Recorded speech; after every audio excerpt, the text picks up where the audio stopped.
বাংলাদেশের মানুষ চিন্তা করেছিল, আশা করেছিল দীর্ঘ আন্দোলন সংগ্রামের পর একটি গণ অভ্যুত্থান হয়েছে।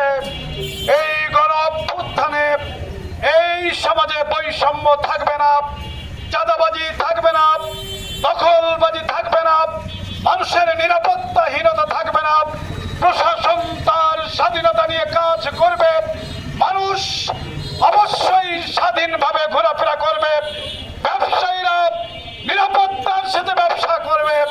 কিন্তু আজকে আমরা বাংলাদেশে কি দেখলাম? সেটা হলো না। চাঁদাবাদীরা চাঁদাবাজি করছে, দখলবাজি করছে। টানা সপ্তমবারের মতো বেস্ট টিস্যু পেপার ব্র্যান্ড হিসেবে স্বীকৃতি পেয়েছে বসুন্ধরা টিস্যু।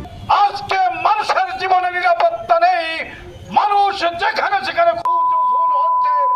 এমনকি আমরা দেখলাম ওই মিটফোর্ড হাসপাতালের সামনে বাঙালি ব্যবসায়ী সোহাগকে 20 কেজি 25 কেজি ওজনের পাথর বুকের পরে মাথার পরে আঘাত দিয়ে থেতলে তার জীবনটাকে বের করে দেওয়া হলো।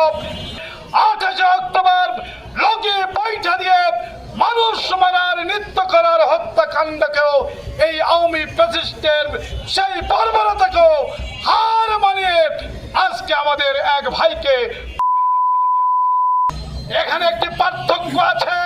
সেই পার্থক্য হলো আওয়ামী সন্ত্রাসীরা তাদের বিরোধীদেরকে মারত, আওয়ামী সন্ত্রাসীরা যে বর্বরতা দেখিয়েছে তা মানুষের স্বাধীনতাকে হরণ করে এদেশে আন্দোলন সংগ্রাম করেছে, তাদের টুটি চেপে ধরার জন্য করেছিল।